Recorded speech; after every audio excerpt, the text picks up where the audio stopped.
नमस्कार जी। नमस्कार जी। क्या नाम है जी आपका? मेरा जी संजय दास है। मैं फर्स्ट ओलंपियन पहलवान लीलाराम जी का लड़का हूँ। गांव मंदौला, जिला भिवानी में पड़ता है जी। क्या काम करते हैं आप? मैं जी जेल डिपार्टमेंट में सिपाही की पोस्ट पर हूँ, रोहतक जेल पर। संत रामपाल जी महाराज की शरण में कैसे आए? मैं जी जेल डिपार्टमेंट में सिपाही की पोस्ट पर हूँ, रोहतक जेल पर। तो एक 2006 में करोथा कांड हुआ था जी। और उसमें आर्य समाजियों ने और हरियाणा सरकार ने मिलकर संत रामपाल जी के ऊपर झूठे आरोप लगाकर जेल में डाल दिया। और उनके आश्रम को जो सामान था वो सारा उठा ले गए थे और सारी संगत को तंग किया था। झूठा मीडिया में निकलवाया था संत रामपाल जी के खिलाफ। मीडिया सभी न्यूज़पेपरों में हमने भी पढ़ा था जी। और अच्छे से अच्छा व्यक्ति भी अगर उस अखबार को पढ़ ले तो उसके भी मन में ये आएगा भी अगर ऐसा है तो वहाँ संत रामपाल जी को गोली क्यों ना मार दी जाए। तो जेल में आ गए वो। तो जेल के अधिकारियों ने मीटिंग की वहाँ पे। तो वहाँ पे मेरी ड्यूटी लगाई गई। तो जाते ही मैंने संत रामपाल जी को नमस्कार बोला, सच्चाई बोला। तो संत रामपाल जी ने कहा भी आप मेरे को गुरु क्यों कहते हो? मखा जी टीचर को भी गुरु कहते हैं, आप तो संत हो।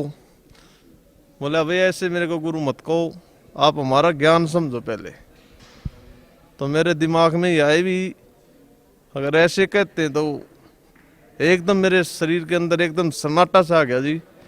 जेल में भी ऐसे कहते हैं तो मखा भाई बहुत महापुरुष व्यक्ति हैं ये तो मैंने कहा जी मैंने तो जो कह दिया ना गुरु, तो मेरे लिए तो आज से आप गुरु हो। तो गुरु जी फिर मैंने कहा माँ गुरु जी मेरा भाई गुरु मत कहा अगर मेरे को। मका जी आपके खिलाफ तो बहुत ज़्यादा अफवाह हैं और आपके तो बहुत अच्छे विचार लगे मेरे को। तो गुरुजी ने कहा भी पहले ज्ञान समझ हमारा। मका जी ऐसा लग रहा है मेरे को तो जैसे आर्य समाज जी या पुलिस डिपार्टमेंट आपको इनकाउंटर ना कर दे, आपको गोली ना मार दे। तो उन्होंने बहुत ठोसता से कहा मेरे को ये परमात्मा का शीश है, अगर ऐसा हो जाता है तो मैं सफल मानूंगा अपने शीश को। परमात्मा के लिए शीश तो बहुत ही सौभाग्य व्यक्ति देता है। तो मेरे आंसू आ गए जी परमात्मा के संत रामपाल जी का विचार सुन के। अभी इतने तगड़े विचार हैं और इस महापुरुष के खिलाफ इतने आरोप लगाए गए हैं, ये इनको परमात्मा उल्टा लटका कर 7 पीढ़ी इनको नरक में डालेगा। फिर संत रामपाल जी बोले भाई आप मेरा पहले ज्ञान समझो। मैंने संत रामपाल जी की 1 महीना सीडी देखी जी। 3-4 दिन तो मेरे को ऐसा लगा भी ज्ञान मेरे समझ में नहीं आएगा ये, क्योंकि सभी संतों से अलग ज्ञान है। लेकिन मैंने गौर से सुना भी पूर्ण संत की पहचान बताई गई पूर्ण परमात्मा की। तो मेरे को रोज रोज मजा आने लग गया जी ज्ञान में। तो मैं गुरुजियों से डेली कहता था जी मेरे को भी नाम दे दो आप। बोला भाई ऐसे नाम नहीं देते हम, आप होक्का पीते हो। तो मैं होक्का का बहुत ज़्यादा आदी था और परिवार वाले भी दुखी थे मेरे से। तो मैं बोला जी आप ही दया करो, अगर आप में शक्ति है तो ये। तो संत रामपाल जी ने नला जी परमात्मा ही करेंगे, हम तो कुत्ते उनके। संत रामपाल जी ने कहा ये बात। तो उस दिन से मैंने होक्के में वो स्वाद नहीं आया जी।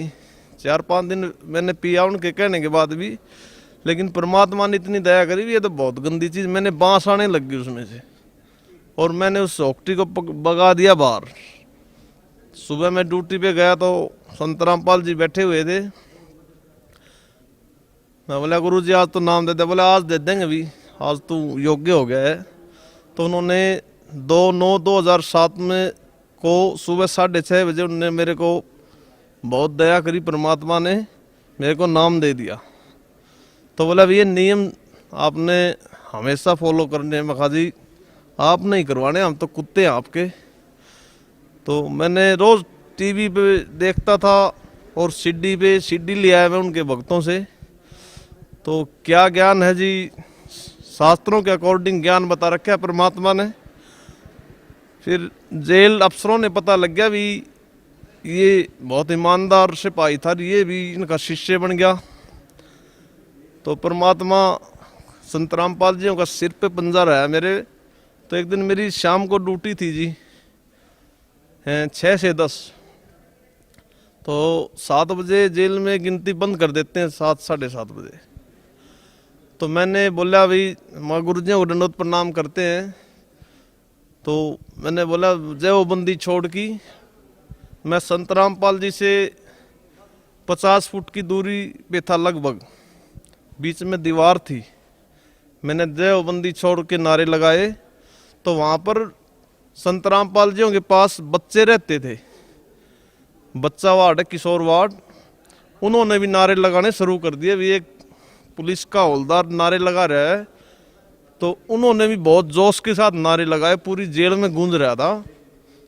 10 मिनट के बाद जेल के सभी अफसर सभी कर्मचारी आ गए और उन बच्चों को बहुत ज़्यादा पीटा उन्होंने। सभी बच्चों को जूत मारे, उनके लठ मारे, छोटे छोटे बच्चों के। फिर वो मेरे पास आए जी ड्यूटी के ऊपर। मेरे से बोले तूने जेल को खतरे में डाल दिया, तो एक बंदी का शिष्य बन गया है और खुद दारू पी रहे जी, वो सारे बंदियों का खाते हैं, वो हमारे को चोर कहते हैं। बहुत शर्म की बात हमारे को। तो फिर मैंने कहा जी आप आराम से बात करो मेरे से। बोला तेरे को। फिर उस डीएसपी साहब ने एसपी से बात करी फ़ोन पर मेरे आगे ही। तो एसपी साहब ने कहा इसको फौरन बाहर निकाल दो जेल से, जैसे उसके दादा ने बनवाई है ये जेल। एक परमात्मा के लिए हमने और भी देखे हैं, वर्दी के अंदर सभी परमात्मा को ऐसे झुकते हैं, तो एक सिपाही नहीं झुक सकता क्या? तो उन्होंने जेल से मेरी ड्यूटी से निकाल दिया मेरे को। 2-3 दिन के बाद उसने डीजी से बात करी एसपी साहब ने, भैया ऐसे ऐसे करता है। तो हमारे को तुरंत प्रभाव से बदली कर दी हमारी सोनीपत, और मेरे को 4 सीट दे दी उस बात पर। तो उसमें लिख रखा था भी क्यों ना इसको डिसमिस किया जाए। 2 डीएसपी गवाह थे जी उसके अंदर। तो अम्बाला मेरी पेशी थी। तो वहाँ पर एसपी चौहान जी थे, सुरेंद्र सिंह चौहान जी। मेरा 8वां नंबर था पेशी के अंदर। लेकिन परमात्मा कहते हैं जो सताएगा मेरे हंस को उसका खो दूं वंश। ये परमात्मा की जो वाणी थी मेरे दिल के आत्मा के ऊपर रमी हुई थी। परमात्मा ने कहा था भी जो चलेगा मेरी तरफ 1 कदम और मैं चलूंगा 60। जो चलेगा मेरी तरफ एक कदम मैं चलूंगा 60, और जो हो जाए कोई पक्का तो मैं लो की लाट। तो मैं पहले ही बढ़ गया जिस एसपी साहब के ऑफिस में, हालांकि मेरा 8वां नंबर था। तो एसपी साहब ने बोला भी क्या बात है मखाजी, मेरे को दूर जाना है, मेरा फैसला कर दो आप। मेरे बिल्कुल कोई दिमाग में ये भी नहीं था भी मेरी पेशी है। मैं तो एक प्रसाद, परमात्मा का प्रसाद समझ के गया था वहाँ पे। तो एसपी साहब ने बोला भी तेरा तो 8वां नंबर है मखाजी, अभी फैसला कर दो मेरा। तो मैंने तो दूर जाना है जी, क्योंकि पता था परमात्मा का सिर पे पंजा है। तो एसपी ने मेरी फाइल निकाली जी। तो बोला भाई तू तो बंदी रामपाल जी का शिष्य है और तेरी तो गवाही दे रखी है ठोक के, तेरे को तो डिसमिस करने का आदेश सिफारिश की गई है। तो मैं उनकी बात सुनता रहा जी। तो बोला भाई, और उन्होंने गवाह पढ़े दूसरे, इंक्वायरी अफसर की गवाही देखी, ठोक के गवाही दे रखी थी जी मेरी। लेकिन मेरे कोई दिमाग में भी ये नहीं था कि भाई ये मेरा कुछ कर देगा। तो उनके काफ़ी विचार सुने जी। मैं आखिरी में मैंने हाथ जोड़ के प्रार्थना करी उनसे, माँ जी मेरा फैसला करो आप।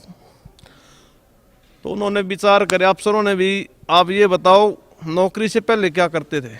मैं कहा जी मैं राष्ट्रीय स्तर का पहलवान हूँ, और जो मेरे पापा जी हैं वो फर्स्ट ओलंपियन है, पद्मश्री पहलवान लीलाराम, स्पोर्ट्स डायरेक्टर हरियाणा। तो बोले भाई एक तरफ तो उन्होंने प्रश्न किया मेरे से, भाई एक तरफ तो आपकी पहलवानी हो और एक तरफ आपकी नौकरी हो, और एक तरफ आपका गुरुजी हो तो आप एक चीज मांगो हमारे से। मैं हंसने लग गया जी। बोले आज क्या रहा, अभी एक चीज मांग हमारे से। मैं बोला सर आपसे डीपली रिक्वेस्ट है, एक ही लाइन में बताऊंगा मैं तो। बोला हाँ बता भाई। माँ जी आपने तो बच्चों वाली बात कर दी। एसपी साहब मेरी साइड देख कर उसने सिर पकड़ लिया ऐसे, 4-5 मिनट तक उसने सिर पकड़े रखा जी। आगे एक जवान सिपाही, एक सिपाही होकर सुप्रीडेंट को ऐसे कहता है बच्चों वाली बात कर दी। मैं सर आपने तो 4वीं-5वीं वाले बच्चों की बात कर दी आपने तो। बोले क्या भाई। फिर उसने 4-5 मिनट में अपनी गर्दन ऊपर उठाई ऐसे। वो ऐसे हो गया, परमात्मा की इतनी दया थी कि जैसे उसकी पेशी है मेरे पास, ऐसा महसूस कर रहा था मैं वहां पे। माँ जी गुरुजियों के लिए तो नाट काट के घेर दूं मैं 1 मिनट में। आप नौकरी की बात कर रहे हो मखा, और मखा सिर सौंपया गुरुदेव को, सफल होया ऐसी। तो उसने विचार करा जी 4-5 मिनट, और उसने कहा भी अगर तेरा इतना ही भाव है तो मैं तेरे को बाइज्जत बरी करता हूँ। तो मैंने गुरुजियों को आके बरवाड़ा में बताया, मखा मालिक आपने ऐसे ऐसे दया कर दी मेरे ऊपर। तो मेरे गुरुदेव ने कहा जी मैं क्या बताऊं उनकी महिमा को। उन्होंने कहा ये तो रूंगे में हमारे पास, ये तो कोई बड़ा लाभ नहीं है तेरे को, परमात्मा तो वो कर देगा, सोच भी नहीं सकते आप। मैं गुरुजियों को बताया, क्या बताऊं मैं उनकी महिमा बता नहीं सकता। वो खुद परमात्मा आए हुए हैं वो, मैं उनकी क्या बाणी बताऊं, मैं उनकी क्या समर्था बताऊं, मैं इतना कुत्ता हूं। तो गुरुजी ने बोले बच्चे बेटे ये तो रूंगों में करया परमात्मा ने, और तूने तो अपनी नौकरी घेर दी थी, ये तो परमात्मा ने आपको देनी पड़ी। तो घर बताया मैंने, घर वाले भी इतने खुश हो गए, उनकी भी श्रद्धा बढ़ गई परमात्मा में। फिर एक बार जी मेरे को पथरी होगी, 4 mm की पथरी थी, और शाम को मैं गुरुजियों के पास गया, बहुत ज्यादा दर्द था मेरे। तो गुरुजी बैठे हुए थे ऐसे, तो मैंने गुरुजियों से प्रार्थना करी ऐसे दंडवत प्रणाम करके। इतनी दया कर रखी थी जी, हम जी वर्दी में भी दंडवत प्रणाम करवाया करते। परमात्मा जीव के बस की बात नहीं है जी, ये तो स्पेशल परमात्मा ने मेरे को कहा भी आप भक्तों के लिए मैंने अपना झोपड़ा भी फूंक दिया। मैं तो अपना झोपड़ा फेर कर लूंगा तैयार, लेकिन आपको इस नरक से निकालने वाला नहीं था कोई भी। वो शब्द मेरे आज भी मालिक की आत्मा के ऊपर रखा हुआ है जी। तो फिर परमात्मा ने कहा भी, मैंने गुरुजी से प्रार्थना करी, गुरुजी मेरे पथरी है जी 4 mm की, और बहुत ज्यादा दर्द है। गुरुजी परमात्मा कहते साधु बोले सहज स्वभाव, और जो चाहे सो कर दे। बोला भाई परमात्मा दया करेंगे, सुबह जल्दी निकल जाएगी। तो मेरी रात को 2 से 6 ड्यूटी थी जी। सुबह मेरे जुलाब लगी, उसके अंदर परमात्मा ने इतनी दया करी, बाहर निकल गई। और मैंने 2 दिन के बाद फिर टेस्ट करवाया मैंने एक्सरा में, बिल्कुल नील रिपोर्ट आई।